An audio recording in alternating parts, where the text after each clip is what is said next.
Hey, John. Hey Eric, how you doing tonight? I'm doing all right after a couple of false starts, Uh, you but know, it's all technology, good. Yeah, technology. always just works as you expect it to. I will just the semi laughing about technology a little bit.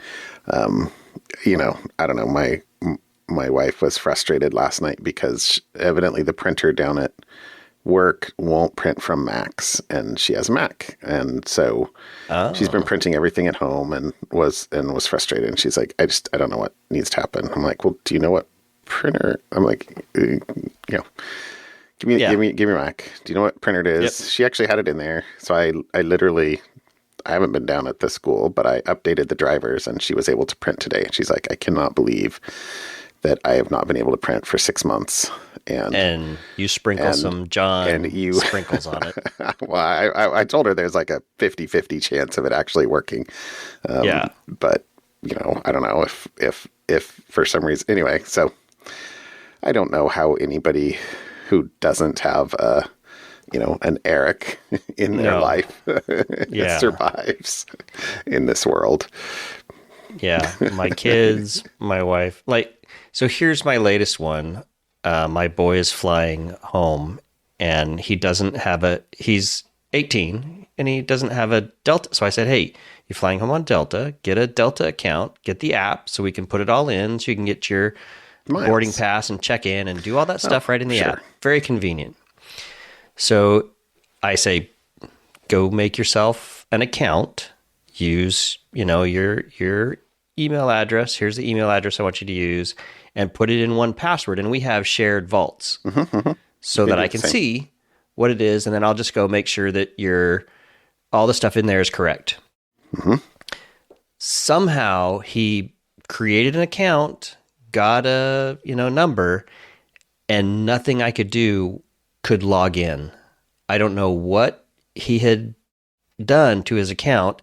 And my guess is the password Delta requires an 8 to 20 character password. And if you have a 21 character password or And he had a 32, larger password character password. because he knows to just have it auto generate random passwords with random stuff in the one password. And so it worked to create the account, but you could never log in. So I had to go through the password reset stuff with him, get his email, anyways. Technology is hard, apparently. It is. It's sad. It It shouldn't is. be so It hard. is incredibly sad, but I don't know what to tell you. So Christmas is coming. December is running apace. Yes, it is. I spent the weekend with a little bit of a sore throat and Oh, painted the rooms that I was going to hire somebody to do for me. I ended up just doing it myself. hired an Eric. But it was okay. Yeah, I hired myself. It was okay because I spent most of the time doing my listening of the new Stormlight Book 5, Okay. which should be my something fun. And it's 1,300 plus pages. The audiobook is 64 hours if you listen at 1x speed. 2 to the 6th. Okay. Yes. So it's and that's what I spent most of my weekend doing in and around chores and kind of free time, and I'm still not quite a third of the way into the book. Oh, that's exciting. And it's already, it's off and running. Yeah, you don't, no hints, no hints. Yeah, no hints, no spoilers. No spoilers, but it is classic. I'm on vacation next week, so I'm thinking that I will read it next week. Yes. Yeah. Read/listen. I mean, it literally is sitting in my Kindle and in my Audible. So waiting for you. but I'm torn. So at least the last several of those that have come out, I have read it front to back and then gone back and then started listening. Because I feel like, especially me, because I don't know, I wind up skipping sentences when I'm like reading. Yeah. And then I go back, wait, what? And have to go back and like read carefully the previous paragraph or something like that. Anyway, so I feel like I get a I get to sort of enjoy it for the first time twice when I Nice. listened to it the second time. Anyway, Nice. I don't know what I'm going to do because I don't know. We'll have to see. Yeah. We'll have to Okay. see. But I'm looking No, forward to it. I no spoilers. I figure but it's going to be like that's 2 fine. or 3 years until the next one comes out. So I'm going to be really.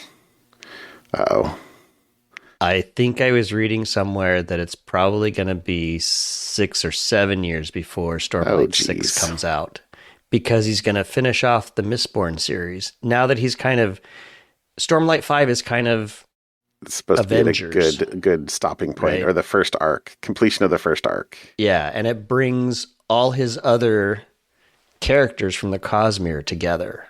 So you're kind of getting the Marvel Avengers. I will stop with the hints. Yes. So, and then, 6 through 10, excuse me, 6 through 10 is, I was reading somewhere, it's probably going to be 6 or 7 years away because he's got to finish 3 more books of Mistborn, another Elantris, and 2 other, is that right? There was some other series that he needed to wrap in Kinda there. button So, plenty of other books between now and then, but another long wait for Stormlight 6. So, anyways. You know, it's going to be really sad if he pulls a Robert Jordan on us, since he was the Robert Jordan Yeah, who finished pinch Wheel hitter, of Time. switch hitter, Yeah. whatever you. Pinch hitter. Okay. I think is the right. You got the Yeah. right sports Okay. ball terminology there. Yeah. So anyway. Christmas tree. We got our Christmas tree this weekend. I went to pull the Christmas tree out of storage. Okay. Mr. Fake Tree. Yes, the fake tree. And for reasons, we ended up acquiring a new fake For tree reasons. that is already pre-lit. Which See, was now- the most fantastic thing ever is I plugged it into the wall. I stacked 2 things on top of each other. I fluffed some, fake foliage branches. and, fake branches and called it good and then turned it on. Not a traditionalist. But it works for me. I mean, I can see the appeal in some ways, especially, because you could get to enjoy your tree and you could like go on vacation or something like that. Yeah, that's really why we've always done fake trees. We're Yeah. usually not around for Christmas. Yeah, but no, not us. We have a real tree, which And you hike a mountain and cut it yourself kind of fake tree, don't you? yes. Although, so I mean, it's a little bit of a story, but I'll try and make it fast. But like, we started going to it's literally called Christmas Mountain. Okay. And for those of you who might be listening that aren't actually in Oregon, Oregon's like where a lot of Christmas trees come from. So like, we are surrounded by Christmas tree farms here. Anyway, so Christmas Mountain is up on Skyline, and we started going there when the kids were like microscopic. I think I want to say maybe 2012, maybe earlier. But I mean, like they were babies, or at least my younger one was a baby, and and it was a sort of thing that I don't know why. My wife reminded me this year. She was like, the kids were in like the Hillsborough parade, and for some reason the tree farm was literally giving out cards and candy, like with candy stapled to it, and we saved it, and then we went up there like that, 6 months later. Or 5 months later, however long it was. And it was, it's just a family farm. It was small. They, guy pulling a tractor. I mean, small it's hundreds of acres, but, Sure. it wasn't a big thing, and super crowded and everything else. It was great. And so for years we would go for like 8 years or something like that. But towards the end, it really got to be like quite, a circus, like hard to park. The crowds discovered. Hard to park. Yeah, I mean, it was really nice. They had hot chocolate. They had, a big roaring fire. They had, and it was a great tree. And so anyway, so then come COVID, they wound up instituting a reservation system in 2020. And and then evidently it worked well enough that they have kept it ever since.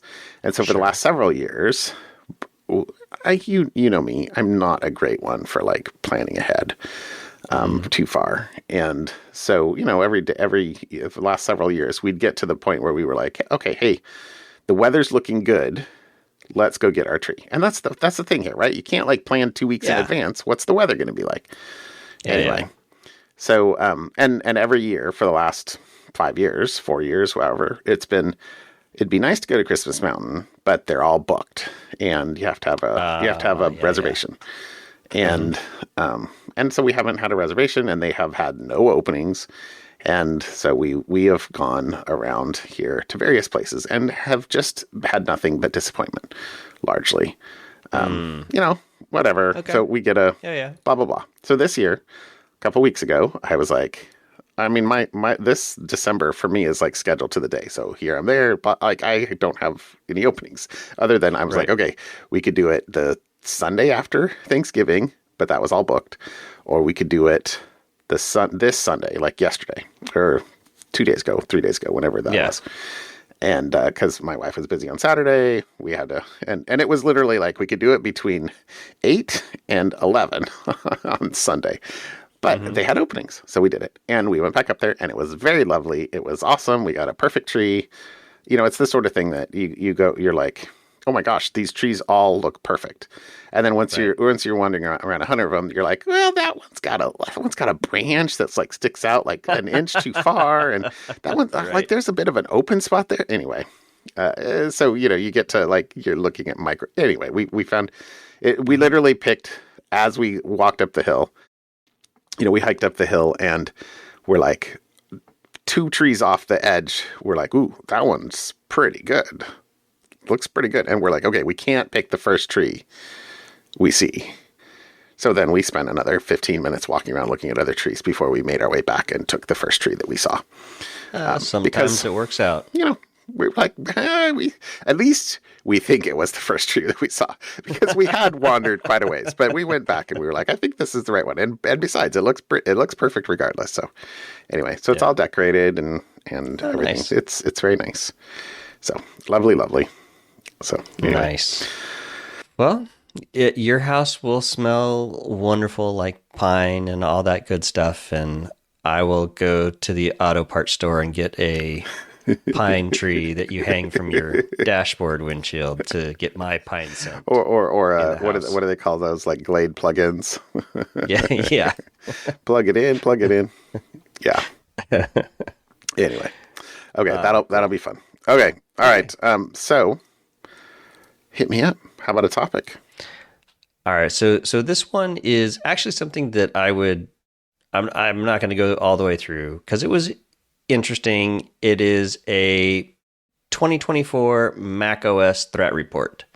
And so really, if you're interested in threats on the Mac, go read the whole thing. It's by a company called Moonlock, moonlock.com. Moonlock. I don't think I had heard of them before.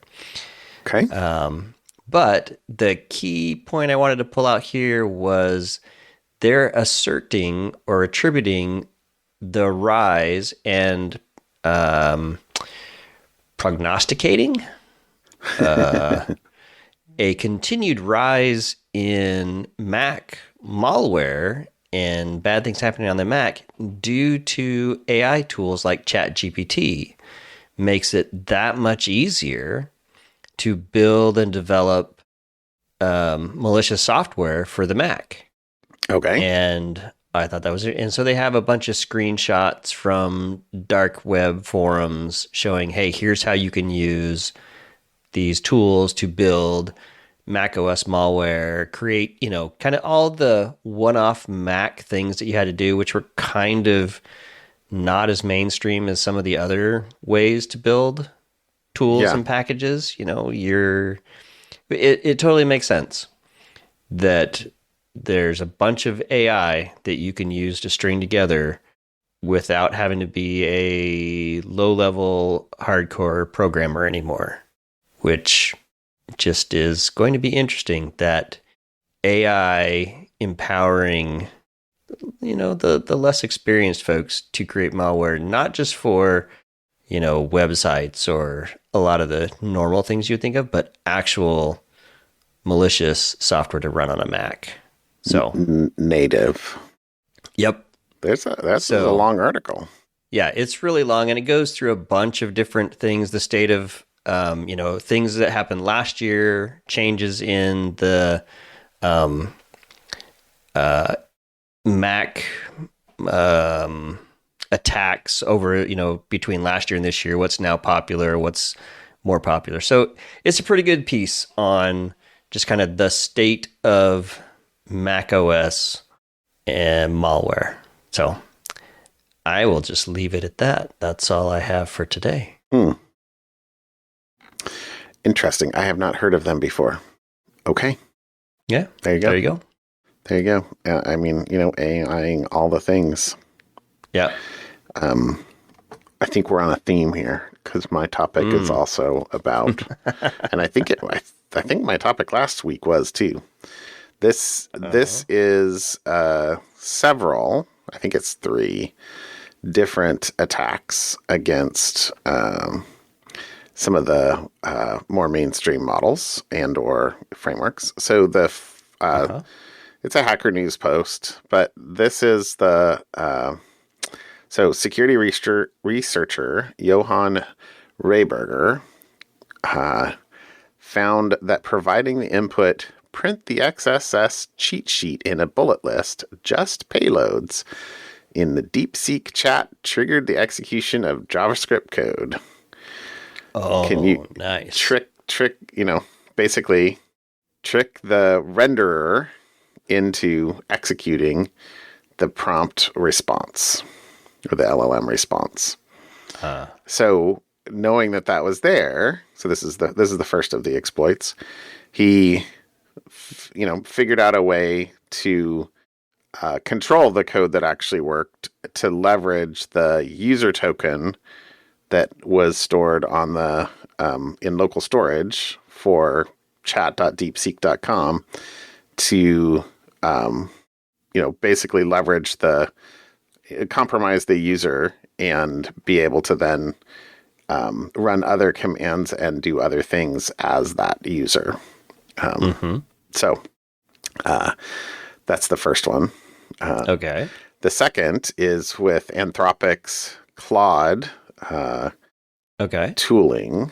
Now, I hadn't seen this before. There's like a 6-minute video on the page that is totally worth watching because computer use, I didn't realize what computer use was, but computer use is basically letting the model control the computer. So you basically give it a prompt, tell it something to do, and then the LLM grabs pictures of the screen and attempts to follow your instructions. But with it, seemingly from watching the YouTube video, without touching the keyboard after saying open a particular URL, he did nothing else. But the Claude unfurther prompted, I'm not quite sure how to say that, installed a C2 client. So, because basically all he said was open up this website, and the website says, computer, download this file and launch it. And Claude... Audible? No, just literally text. In text. But Claude takes a screenshot. In the website. OCRs the text, says, the screen says I want to click this link and download it and launch it. Like literally the website was literally like a 4-line HTML page that said, show this, click this or download this file and launch it. Claude, like I said, no further prompting, reads the screen on the text on the screen and says, I should download that file and launch it. And then struggles to launch it, can't figure out how to open the downloads folder, so decides that it should open a command prompt, change mod the execute bit on the thing that was downloaded so that it could be executed. No way. Runs it, and the device shows up in his C2 server. So the video was great. The video was great. I'm gonna have to watch. So that. Yeah, quite interesting, and evidently there's he shows be some caution in the computer use terms of service or EULA or something like that says basically don't do what this person's just about to do. But I mean, at the end of the day, come on, that's a pretty crazy demo. Yeah. So then the third item in this link, this is all unintended these are not unknown or unidentifiable surface area vulnerabilities. Like this is 1989, 1992 era vulnerabilities here. Sure. Yeah. Cross-site scripting has been I don't know. When was the XKCD Bobby Tables? I mean, it was old at that point. And that was, I feel like decades ago, but maybe I'm just old. Anyway. Both can be true. Both can be true. Is likely correct. Okay. So then the third thing in the article is, let's see, research undertaken by, I'm going to read this one here. Research undertaken by academics from the University of Wisconsin-Madison and Washington University in St. Louis has revealed that OpenAI's ChatGPT can be tricked into rendering external image links provided with Markdown format, including those that could be explicit and violent under the pretext of an overarching benign goal. Right? So like we talked a couple of weeks ago, or maybe several weeks ago, about the symbolic math kind of escape. Yeah. This seems like even a simpler one than symbolic math of leveraging Markdown.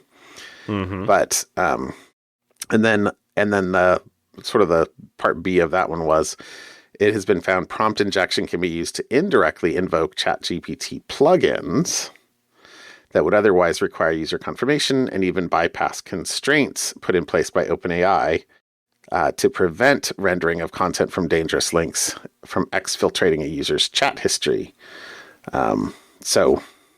Basically more ways of doing prompt injection and getting like you said, unintended consequences or side effects or so LLM all the things. It's going to be a brave new world. You think your drivers don't work now. Yeah. But maybe you'll be able to say, Claude, install new drivers. Claude, wake up, Claude. Why anyway. Claude, extract the amber from this thing and create a dinosaur, please. Yeah. So anyway, fun. There you go. That was my topic for tonight. Nice. All right, my something fun. Okay. How about something fun? We've talked a lot about SpaceX and different things over the years. Yes. I don't know if we've ever talked about Blue Origin. You remember Blue Origin? The billionaires and their toys. I do. Elon Musk has his SpaceX. Jeff Bezos has Blue Origin. Yes. Apparently, Blue Origin. So this is about Blue Origin is ready to start what I guess they call hot fire tests in Florida. Okay. For their New Glenn rocket, which apparently is huge. So they apparently are signaling as in John Glenn. Yeah, okay. I guess. Okay.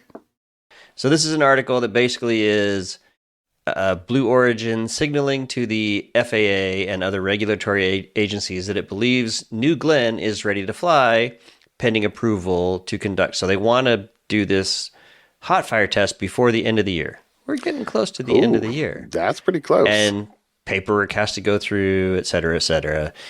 And, it says, Blue Origin's release on Tuesday was carefully worded. The headline said that New Glenn was on track, quotes, for launch this year, and stated that Blue Ring payload, quotes, is ready for launch this year.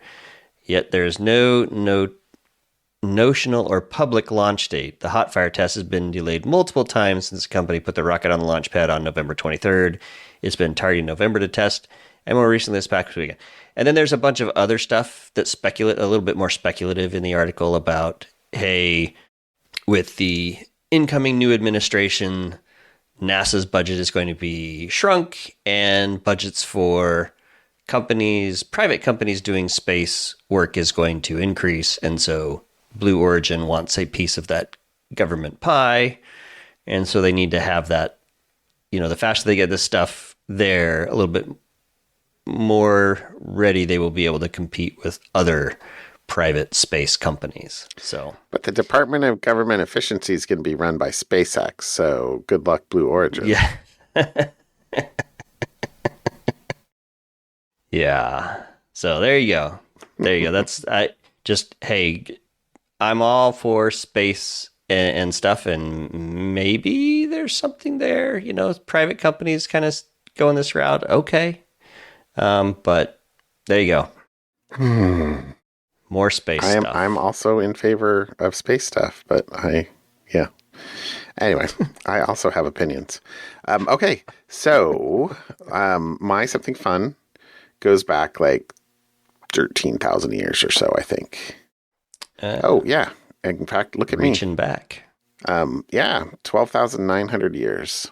So this is a 404 Media article or newsletter. And there's several other things in here, a couple of which were kind of cool. So a little bit about Venus, a little bit about how did the Earth get water.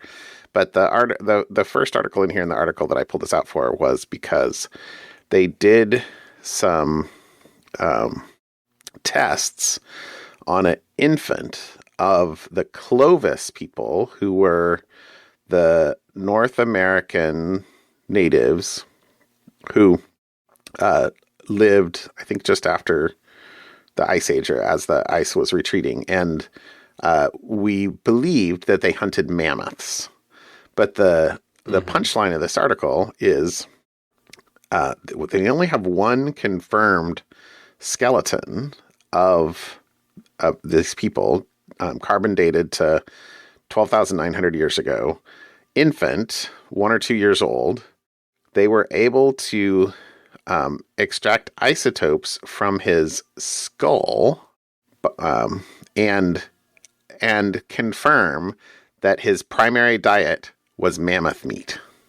I mean, second-hand mammoth meat from mother's milk. But closest similar diet were the saber-toothed tigers. Them eating the saber-toothed tigers? No, what the saber-toothed tigers had the same diet. Oh, got it. Okay. Yeah. So I mean, I pulled out a whole bunch of stuff in here, but that was kind of the gist. So the people are known as the Clovis culture. They left behind that says a wealth of archaeological remains, camps, sharp weapons, butchered remains of their prey. But only one Clovis individual has been discovered and identified so far, Asnik 1, who was the first ancient Native American to have his genome fully sequenced like 10 years ago. And then, so there's been disagreements, of course, as to what the Clovis diet was, whether it was, primarily mammoth or, partially. It says some researchers contend that Clovis populations were megafaunal specialists, to some extent focusing particularly on mammoth, while others have argued that such an adaptation was not viable, and thus Clovis populations were more likely broad-spectrum foragers, small game, plants, perhaps fish. So to that end, the team analyzed elemental composition of Asnik 1's bones for clues about what he ate before his early death. The results reveal he was mostly breastfed while eating some supplementary meat As it turns out, Mama was a mammoth-eater. Subtle isotopic differences, I'm just still reading here, in the skull sample indicate that her meals overwhelmingly consisted of mammoth meat, although she likely also ate elk, bison, and camelops, an extinct North American camel. Her diet is a close match to scimitar-toothed cats that still prowled the continent at this time, according to the study. So, pretty cool. Pretty cool. So, final quote in the article. I just thought this was cool. It says, "It's incredible that tiny isotopes in the fragmented skull of a small child can expose macro insights about the sudden obliteration of ancient colossal creatures. But this study also presents an intimate image of a mother nursing her child more than a dozen millennia ago, a timeless act of bonding that left elemental traces of her milk in his bones. Asnik 1 sadly didn't get to live a long life, but he does have an extraordinary afterlife as the sole corporeal representative of a vast and sprawling culture." Huh. So, well, there you go. I'm sure we'll find more over time, I would think, but that's pretty cool. So something fun. Claude, extract from this bone DNA and create a mammoth. Haven't heard from the mammoth cloning people for a while. No. Maybe it's continuing apace, or maybe it is not. I don't know. Yeah, they're sidetracked on AI. Well, very Something cool. like that. All right, my friend. Hey, have a great evening. We'll see you next week. You as well. I will talk to you later. All right. Bye. Bye.